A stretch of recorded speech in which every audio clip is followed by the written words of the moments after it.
Ботай мәдениеті қай кезеңнің тұрағы? Ботай мәдениетінен қандай заттар табылды? Ботай қонысында жылқы малының сүйектері өте көп табылыпты. Бұл неге байланысты? Сұрақтарға жауап беруге тырысайық. Ботай мәдениеті қай кезеңнің тұрағы? Қазақстан жерінде бірнеше мыс тас ғасырының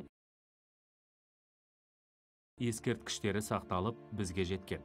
Соның бірі Қазақстанның солтүстігіндегі энеолит мыс тас ғасырының ең ірі ескерткіштерінің бірі саналатын Ботай мәдениеті. Бұл мәдениетке жататын ескерткіштер Жайық пен Ертіс арасында көп кездеседі.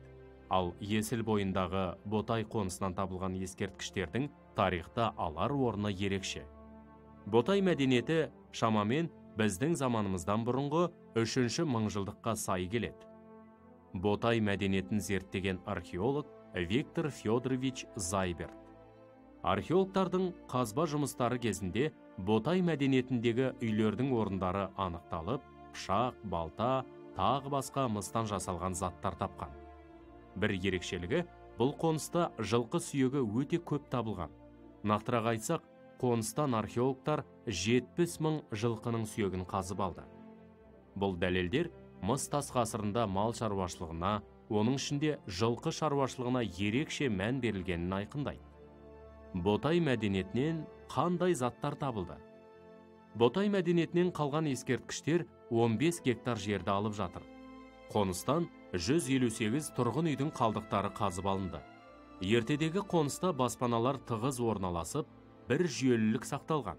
Ені 4-8 метр, ал ұзындығы 50 метрге дейін жететін параллель көшелердің екі жағында 15-16 үй салынған. Баспаналар көлемі 20 мен 70 шаршы метрге дейін болған. Күмбез төбесін бұтақтармен немесе шыммен жауып, ортасынан түтін шығатын тесік саңлау қалдырған. Баспананың ортасында шұңқыр ошақ орналастырған.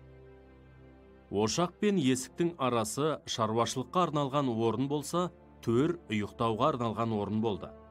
Қабырғаның бүйірінен азық-түлік сақтау үшін шұңқыр қазған. Бұл баспаналар энеолит адамдарының қалай өмір сүргені жайында құнды мағлұмат береді. Қазба жұмысы барысында табылған тас тоқпақтар, пышақтар, қанжарлар, найза ұштары ботайлықтардың өмірінде аңшылықтың рөлі ерекше болғанын айқын көрсетеді. Еңбек құралдарының арасында мыстан жасалғаны да кездеседі. Демек, ботайлықтар металл мысты алғашқы болып игерген деп айта аламыз. Тігін тігетін ине, тескіш, біздердің табылуы адамдар тері өңдеуді білгенін айғақтайды. Ши тоқу үшін сүйек ілмектерді, жіберу үшін ұршықты пайдаланды. Табылған олжалар ішінде бойтұмарлар мен әшекей бұйымдар да кездеседі. Ботай қонысында жылқы малының сүйектері өте көп табылыпты. Бұл неге байланысты? Ботай қонысынан жылқы сүйектерінің көп табылуы ғалымдарды таң қалдырды. Жұмысқа жануарлар сүйегін зерттейтін арнайы маман ғалымдар шақырылды. Ғалымдар жылқының бас сүйегін зерттеу кезінде тістерінен ауыздық іздерін анықтап, жылқыларды көлік ретінде қолданғанын дәлелдейді. Сондай-ақ, жылқыларды үй шаруасында, аң аулауда пайдаланғаны да дәлелденді. Бұл дәлелдер жылқы қолға кеш үйретілген деген пікірді толығымен жоққа шығарды.